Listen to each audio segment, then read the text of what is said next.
이 사건 이미 일어난 지 좀 된 사건인데요. 워낙 큰 이슈여서 그런지 시간이 지났는데도 많은 분들이 아직 관심을 보이시는 것 같습니다. 사실 저희 쪽으로도 제보가 왔던 적이 있는 사건이죠. 이번에 최종 결과가 나와서 처음부터 끝까지 한번 쭉 정리해드리려고 합니다. 이 사건과 관련해 보배드림에 계속해서 게시글이 올라오기도 했는데요. 바로 강릉 중고 람보르기니 사건입니다. 중고로 람보르기니 가야르도를 구매한 구매자와 이를 판매한 판매자가 번갈아가면서 글을 올렸죠. 자세한 건 뒤에서 말씀드리고요.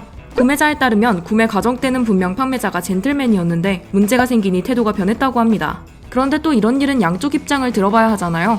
판매자는 구매자가 자신을 너무 구석으로 몰아간다고 주장합니다. 무슨 일이 벌어진 건지, 어떻게 마무리가 됐는지 지금부터 함께 알아보죠. 긴 말할 것 없이 사건의 전말부터 살펴보겠습니다. 람보르기니 가야르도, 원가가 약 3억에서 4억 정도 하는 모델입니다. 구매자는 이 차를 약 1억에 중고로 샀는데요. 강원도 강릉에 거주하는 구매자는 같은 포란페 회원의 꽤 유명한 식당 사장님 같은 판매자가 올린 중고 매물 게시글을 보게 됩니다. 판매자는 친절하게 구매자를 맞이하죠.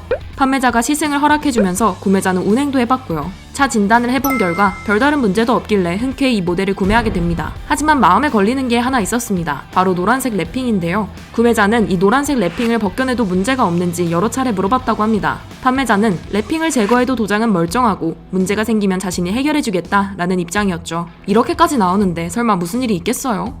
문제 있었네요. 이거 상태가 좀 심각해 보이죠? 랩핑을 벗겨내니 차 상태가 말이 아니었습니다. 손잡이는 두 동강이 나있고 사이드미러 도색은 발랑 벗겨져 있었죠. 특히 A필러는 사포질로 도색이 벗겨져 있었습니다. 차가 이렇게까지 망가져 있는데 구매자는 환불을 요청하지 않을 수 없었죠. 그런데 문제가 있으면 바로 해결해줄 것 같던 판매자 측의 반응이 심상치 않습니다. 랩핑을 벗기고 문제가 생기면 말씀을 해달라 했지 환불해드린다고 한 적이 없었다. 이게 판매자가 직접 쓴 글에 있던 내용이고요. 그 아래를 보면 원복, 다시 말해 원상복구를 해오면 환불해주겠다고 했네요. 벗겨낸 랩핑을 되돌려 놓으라는 거죠. 판매자 측은 구매자가 랩핑샵을 운영하니 경제적인 비용으로 이 일을 해결하고 싶다면서 구매자의 랩핑샵에서 다시 랩핑을 하길 원했는데요. 구매자는 이를 거절했고 결국 타 업체에서 450만 원을 랩핑을 하고 그중 350만 원을 판매자가 지불했습니다. 랩핑 업체로 차량을 인도하는 과정에서도 잡음은 끊이지 않았는데요. 구매자는 차량 인도 전에 환불을 요청했는데 아무래도 판매자 입장에선 물건이 확인돼야 입금할 수 있으니 랩핑 업체가 차량을 확인하면 바로 입금하겠다는 입장이었습니다. 갈등이 계속되는 모습이죠. 서로 감정 싸움에 지쳐가는 게 안타깝습니다. 자, 그래서 마무리가 어떻게 됐을까요? 환불 협의는 사실상 무산됐다고 하는데요. 차량 문제 이외의 것들로 인해 판매자 온 가족이 고통받고 있다고 하죠. 실제로 구매자가 판매자의 신상을 일부 공개하면서 판매자를 비롯해 판매자 가족에 여러 피해가 가고 있다고 합니다. 영업방해, 신상털이, 온라인상 명예훼손 등이죠.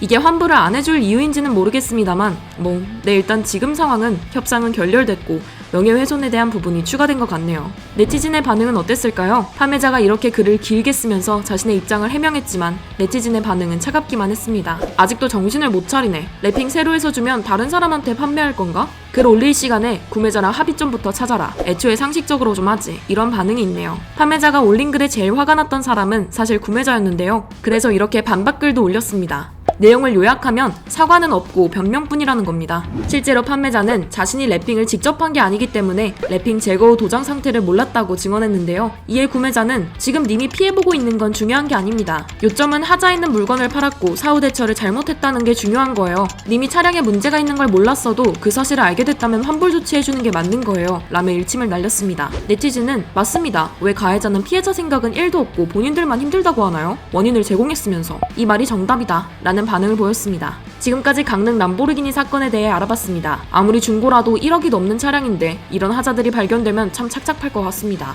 제 일이라고 생각해봐도 그런데요. 구매자 입장에서는 원만한 환불이 이루어진 것도 아니니 더욱 화가 날 듯합니다. 반대로 판매자 측도 신상이 공개되면서 영업에 문제가 생겼고 생계의 일종의 위협을 받고 있죠. 이건 말 그대로 2차전이 시작된 것 같은 느낌인데요. 이젠 더 이상 자동차만의 문제가 아니게 된 거죠. 이후에 또 다른 소식이 들어오게 되면 내용을 추가해 다시 전달드리도록 하겠습니다. 오토포스트 이슈플러스였습니다.